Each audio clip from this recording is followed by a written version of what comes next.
정부가 소상공인 자영업자들의 세부담을 줄이기 위해 부가세 간이과세자 기준을 1억 400만 원으로 올리기로 했습니다.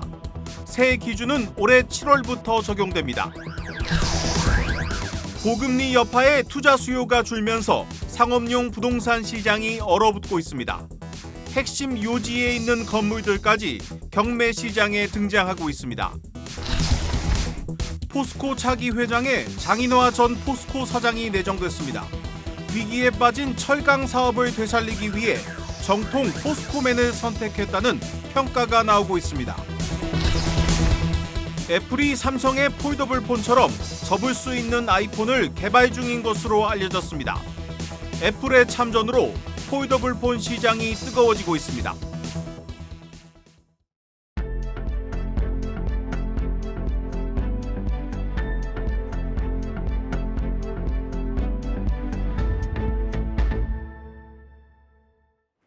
뉴스 플러스 시작합니다.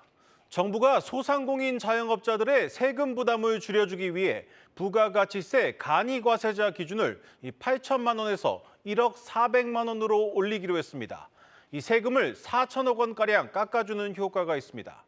오늘 10번째 민생 토론회에 나선 윤석열 대통령은 이 고금리와 고물가로 늘어난 이자와 세금은 줄이고 이 불합리한 영업 규제는 과감히 없애겠다고 밝혔습니다. 첫 소식 임동진 기자입니다. 윤석열 대통령이 고물가, 고금리 장기화로 어려움을 겪고 있는 소상공인과 중소기업을 위한 지원 대책을 발표했습니다.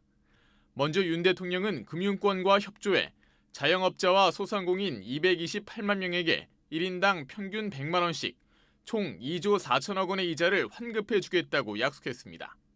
또한 고금리에서 저금리로 갈아탈 수 있도록 대환대출을 지원하겠다고 밝혔습니다. 산업국가에서는 소상공인과 자영업자가 국가 경제의 허리요 버팀목입니다. 저에게도 소상공인과 자영업자는 언제나 최우선 정책 순위입니다. 간이과세자 기준도 연매출 8천만 원에서 1억 400만 원으로 상향키로 했습니다. 간이과세자는 일반 과세자 대비 부가가치세율이 낮고 신고 횟수도 절반인 만큼 부담이 줄어드는 소상공인 영세 자영업자들이 늘어나게 되는 셈입니다. 이번 상향폭은 법 개정 없이 대통령령으로 할 수 있는 최대치로 올해 7월부터 적용될 예정입니다. 아울러 윤 대통령은 선량한 자영업자들이 피해를 보지 않도록 미성년자가 나이를 속여 술이나 담배를 구입했을 때 신분증을 검사한 것이 확인되면 행정처분을 면제해주겠다고 했습니다. 또 적발되더라도 과도한 피해를 보지 않도록 영업정지 기간도 2개월에서 일주일로 대폭 줄인다는 방침입니다. 중소기업을 위해서는 역대 최대 규모인 16만 5천 명의 외국 인력을 투입해 인력난을 해소하고 중소 벤처 모태 펀드 자금 1조 6천억 원을 1분기 중 출자해 벤처 투자 모멘텀을 회복시키겠다고 말했습니다. 한국경제TV 임동진입니다. 고금리 장기화로 이른바 큰손들이 사라지면서 상업용 부동산 시장이 직격탄을 맞고 있습니다. 이 3.3제곱미터당 10억 원이 넘는 명동 중심가 꼬마 빌딩이 경매로 넘어갔는데 이런 특급 매물도 시장에서 소화하지 못하고 있다는 뜻입니다. 양현주 기자가 취재했습니다. 오피스 빌딩이 밀집돼 있는 강남구 일대입니다. 이 지역의 지난해 빌딩 거래량은 총 24건으로 1년 전에 비해 27.3% 감소했습니다. 수요가 몰리는 서울에서 최고 중심가로 꼽히는 강남마저 거래 절벽을 피하지 못한 겁니다. 비교적 단위가 작은 사무실 매매 거래 역시 30%가량 줄어든 것으로 나타났습니다. 개인 투자자들이 주로 보유하고 있는 꼬마 빌딩은 고금리 보릿 고개를 넘기지 못하고 있습니다. 명동 중심 3권에 있는 한 꼬마 빌딩. 평당 10억 원이 넘을 정도로 알짜로 꼽히는데 최근 은행 이자를 감당하지 못해 경매로 넘어갔습니다. 금융위기가 아닌 이상 명동 중심가 건물이 경매로 나오는 건 상당히 드문 일이라는 평가입니다. 고금리 타격을 받은 그런 매물들이 아무래도 이제 연체 기간, 그다음에 경매 진행 절차를 거치다 보니까 올해부터 이제 본격적으로 나오지 않을까, 약간 이례적이다라고 볼 수가 있고요. 한 2번 정도 유찰이 돼야지 관심을 갖고 물건들이 계속 쌓이고 있습니다. 오피스 빌딩, 우량 꼬마 빌딩이 아닌 일반 상가의 경우 상황은 더욱 심각합니다. 역대급 공실률과 함께 경매 건수도 1년 새 110% 증가한 겁니다. 연준의 3월 금리 인하 가능성마저 낮아지면서 상업용 부동산 침체는 당분간 지속될 것으로 전망됩니다. 한국경제TV 양현주입니다. 포스코그룹 차기 회장에 장인화 전 포스코 사장이 내정됐습니다. 위기에 빠진 철강 사업을 되살리기 위해 변화보다는 안정적인 내부 출신 정통 포스코맨을 선택했습니다. 취재 기자 연결해 자세한 내용 들어보겠습니다. 고용욱 기자 전해주시죠. 네, 포스코그룹 차기 회장 후보로 장인화 전 포스코 사장이 내정됐습니다. 장인화 전 사장은 경기고와 서울대 조선공학과를 졸업해 1988년 포스코에 입사한 정통 포스코맨입니다. 철강부터 신사업까지 두루 경험했고 후배들로부터 존경받는 경영인으로 알려졌습니다. 지난 2018년 최종우 회장과 최종 2명으로 경쟁했고 2021년 퇴임 후에는 자문역을 맡았습니다. 포스코홀딩스 CEO 후보 추천위원회는 어제부터 이틀간 6명의 회장 후보를 대상으로 심층 면접을 진행했습니다. 후추위는 면접에서 포스코그룹을 도약시키기 위한 전문성과 리더십을 집중 검증했습니다. 후추위는 차기 회장 후보에 대해 포스코그룹의 미래를 치밀하게 준비하고 과감하게 실행할 수 있는 역량을 갖춘 최적의 후보라고 설명했습니다. 장 전 사장은 다음 달 21일 주주총회를 거쳐 포스코그룹 회장에 공식 취임할 예정입니다. 당초 이번 포스코 회장 인선이 시작될 때만 해도 외부 인사가 유력하게 거론됐지만 결국엔 포스코 내부 출신이 된 겁니다. 포스코 회장은 지금까지 한 번을 제외하고 포스코 내부 출신이 맡아왔습니다. 신임 회장은 시작부터 과제를 떠안게 됩니다. 무엇보다 뒷걸음질 친 실적을 회복하는 것이 우선입니다. 포스코는 지난해 철강 수요 부진과 외국산 철강 저가 공세에 시달렸습니다. 올해 상반기까지는 이런 추세가 계속될 것이라는 전망이 지배적입니다. 유럽 탄소국경 조정제도와 같은 새로운 환경 규제도 시행되는 만큼 경영 환경이 녹록하지 않습니다. 그룹의 새 먹거리인 2차 전지 소재 분야도 전방 산업의 성장세가 주춤한 상황입니다. 후보 선정 과정에서 불거진 해외 호화 이사회 논란 등으로 떨어진 직원들의 사기도 추슬러야 합니다. 한국경제TV 고용욱입니다.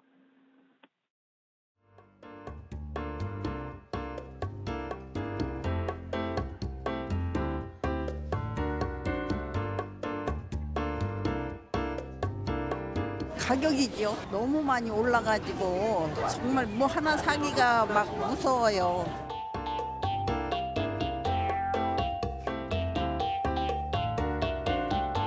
요즘에 좀 상품들이 좀 가격대가 좀 많이 비싸져가지고 이제 상품을 비교해 보시고 실용적인 걸 많이 찾으시는 것 같아요.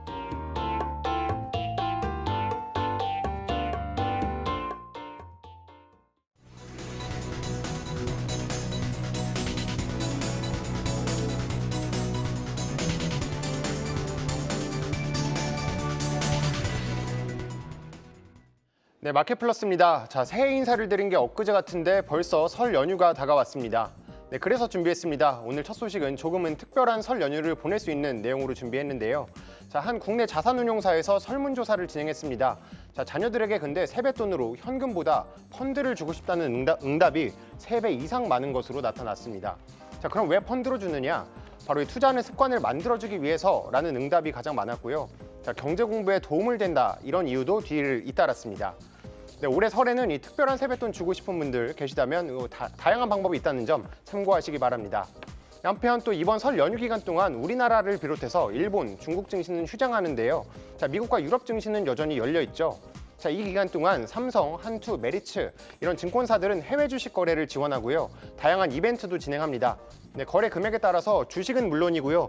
맥북 에어, 애플워치 이런 다양한 경품들도 받을 수 있으니 챙길 수 있는 혜택이 있다면 스마트한 투자 전략 세워보시기 바랍니다. 네, 다음으로는 오늘 시장 한번 점검해보고 넘어가려고 합니다. 네, 오늘 시장 양지수 모두 빨간불을 켜내면서 마무리 지었는데요. 자, 기업 밸류업 프로그램 등으로 상대적으로 소외됐던 코스닥이 돌아왔습니다. 네, 오늘 코스닥은 설 연휴 앞두고 기분 좋게 상승 마감했는데요. 자, 이 코스닥 상승률이 코스피를 상회한 건 약 2주 만이고요. 자, 주봉 기준으로는 5주 만의 반등입니다. 매매 주체별로는 외국인이 홀로 1,400억 원 넘게 사들이면서 이 지수를 끌어올렸고요. 또 에코프로와 엔캠 같은 이런 2차 전지, 또 레인보우 로보틱스, 에브리봇 같은 로봇 업종도 이 강세를 보였습니다. 네, 그렇다면 이 코스닥의 강세 언제까지 이어질까요? 네, 증권가에선 위험 선호 심리가 지속될지 여부는 아무래도 미국의 1월 CPI 발표 같은 외부 이슈를 주목해야 된다고 설명합니다. 네, 키움증권은 테슬라의 반등이라든지 이런 AI의 강세에 저PBR로 쏠렸던 자금들이 분산되고 있다면서 이 에코프로머티가 MSCI 지수에 편입될지 이 점도 성장주 수급 변화에 영향을 줄 것이다 이렇게 설명했습니다. 네, 이렇게 국내 증시가 기분 좋게 거래를 마쳤는데요. 일부 과열 종목에 대한 투자는 유의하셔야겠습니다. 네, 과열주의보가 최근에 빗발치고 있기 때문인데요. 그래서 준비했습니다. 네, 마지막 제목, 투자 경고가 뭐죠?라는 제목입니다. 네, 이달 들어 오늘이 2월 8일입니다. 근데 중간에 주말이 있었으니까 총 6일 동안 장이 열렸었는데 이 기간 동안 60개가 넘는 투자 주의 경고 공시가 쏟아졌습니다. 네, 한국거래소시장감시위원회는요. 이 투기적이거나 불공정 거래의 개연성이 있는 이런 종목들에 대해서 보시는 것처럼 투자 주의, 경고, 위험 이렇게 3단계로 나눠서 공표하고 있습니다. 네, 그런데 투자 경고나 위험 종목이 되면은 이 신용 거래가 제한이 되고요. 그럼에도 불구하고 주가가 올랐다. 그런 경우에는 보시는 것처럼 매매 거래가 정지되기도 합니다. 네, 그럼 어떤 종목들에 대해서 이런 투자주의보가 쏟아졌느냐? 제가 한번 살펴봤더니 최근에 초전도체, 온디바이스 AI 이런 테마주들에 대해서 이 투자주의보가 내려졌고요. 또 최근에 저PBR주에 대한 투심이 몰리면서 은행, 보험, 증권 이런 금융업종에도 관심이 몰리고 있었는데 제주은행, 삼성화재, 흥국화재 이런 종목들에 대해서도 옐로우 카드가 꺼내 들렸습니다. 이 같은 경고에도 오늘 시장에서도 계속해서 오르는 모습들 많이 보여줬는데 이들 종목들에 접근할 때에는 보다 신중한 투자 요구되는 시점입니다. 지금까지 마켓플러스 전해드렸습니다.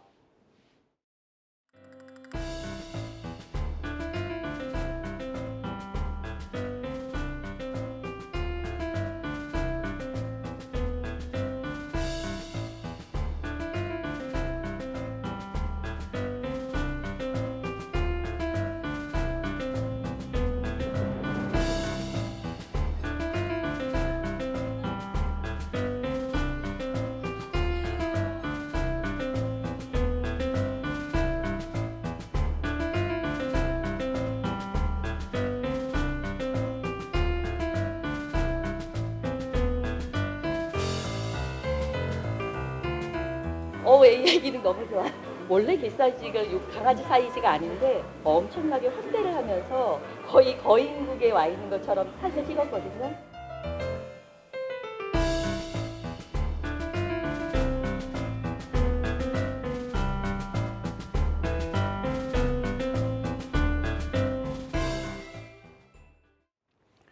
애플이 삼성의 폴더블 폰과 같은 접을 수 있는 아이폰을 개발 중인 것으로 알려졌습니다.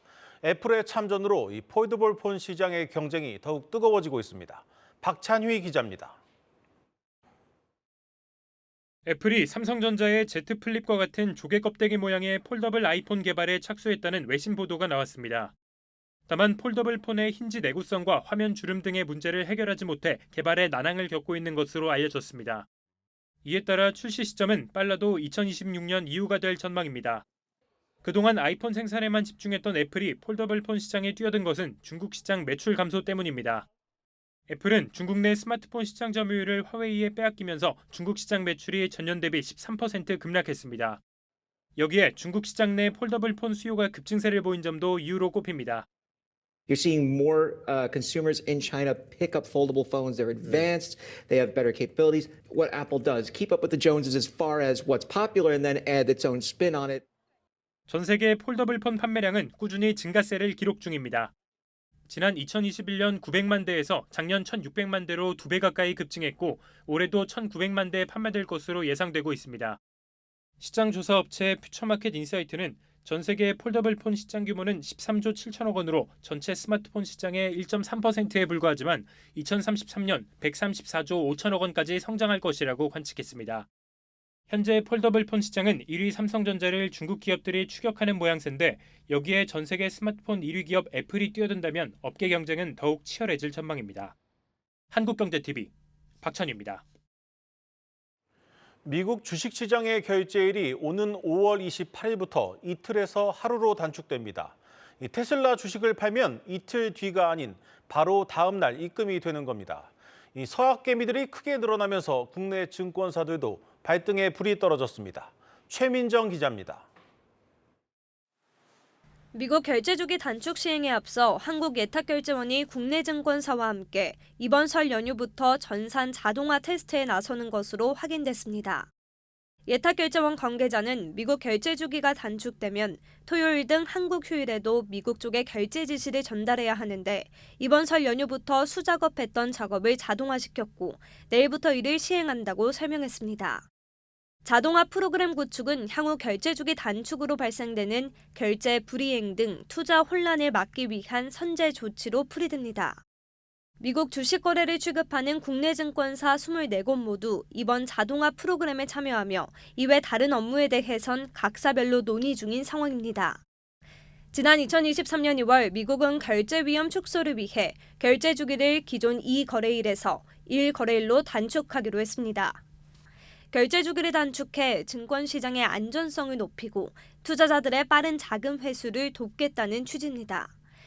한국경제TV 취재 결과 한국거래소도 향후 미국 결제 주기 단축 진행 상황을 파악한 뒤 주변 국가들의 추이를 살펴 결제 주기 단축을 고려하고 있다고 전했습니다.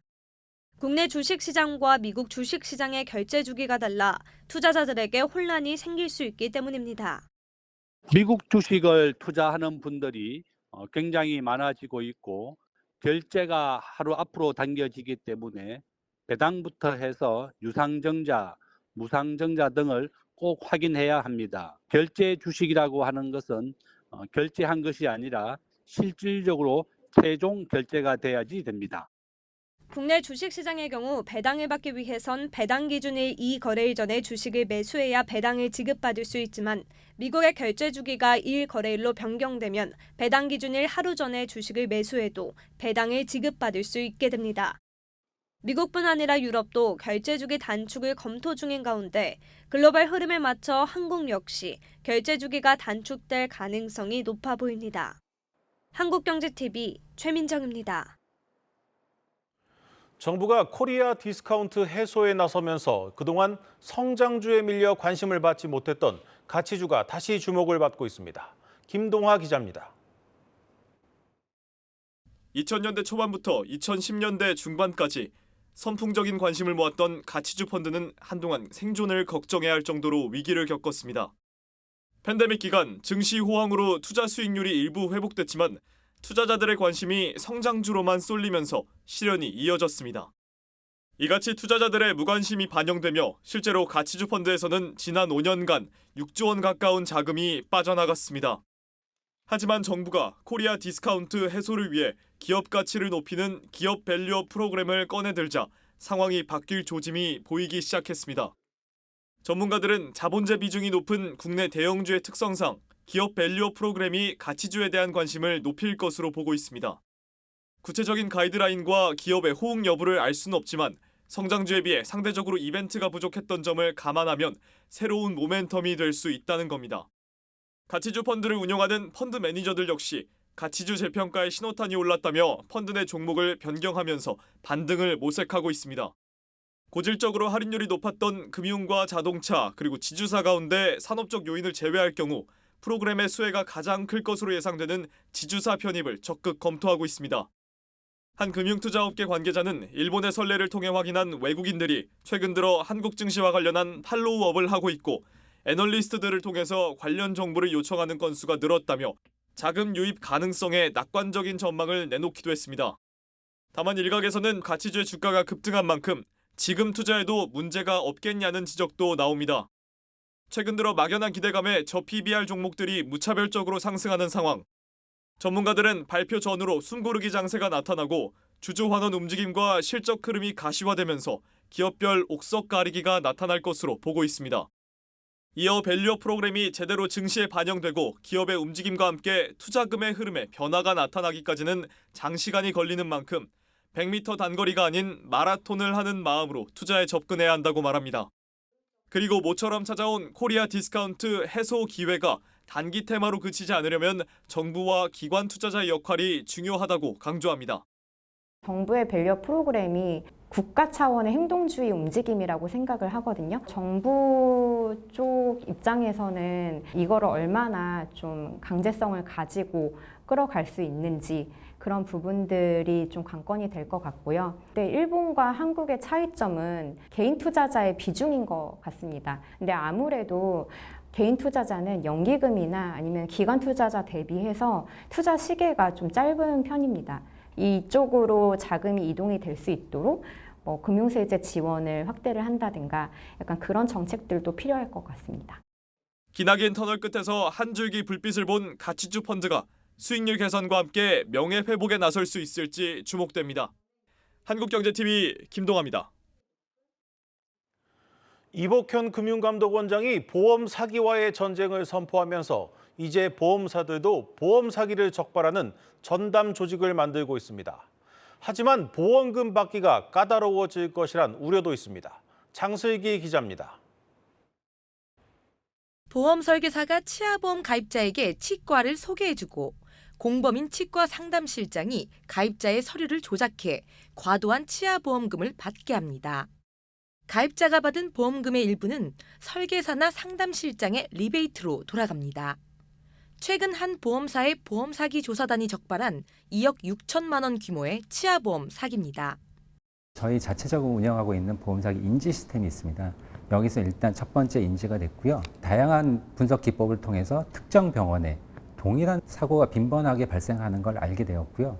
이들 계약이 대부분 특정 설계사를 통해서 체결되었다는 사실을 기반으로 2022년 보험 사기 전체 금액은 사상 최초로 1조 원을 넘어섰고 지난해 상반기 기준으로도 6천억 원이 넘어 연간 1조 원대를 기록할 것으로 추정되고 있습니다. 보험 사기 증가세가 가파르자 이복현 금융감독원장은 보험 사기와의 전쟁을 선포하고 민생을 침해하는 범죄에 대한 특별 단속을 실시한다고 밝혔습니다. 특히 경찰청, 국민건강보험공단과 공조를 강화해 브로커와 결탁한 조직형 보험 사기를 집중 조사한다는 방침입니다. 이에 따라 각 보험사들이 자체적으로 운영하고 있는 보험 사기 조사단의 역할도 보다 확대될 것으로 전망됩니다. 보험 사기 조사 전담하는 부서에서는 손해사정사, 전직 경찰관, 치의생사, 그다음 데이터 분석가 등 다양한 분야의 전문가들이 모여서 협업을 진행하고 있고요. 다수의 선량한 고객들의 보험 계약을 보호하고자 보험금을 편취하고자 하는 사람들을 조사하여 보험 사기 혐의가 확인되면 수사 의뢰하는 등의 방식으로 다만 보험 사기 모니터링을 강화하는 과정에서 선량한 가입자들이 부당하게 보험금을 받지 못하는 사례가 나오지 않도록 선별하는 것도 주요 과제로 떠오릅니다. 일반 소비자를 대상으로 한 보험 사기 인식 제고 노력도 필요할 것입니다. 선량한 보험 계약자의 불편을 최소화하기 위해서는 추가 보험 지급 심사 시에 투명하고 명확한 정보, 예를 들어서 어떤 조건으로 인해서 추가 심사를 하는지와 같은 정보를 제공해야 되고 또 추가 심사의 목적에 대한 설명이 필요할 것 같습니다. 한국경제TV 장슬기입니다.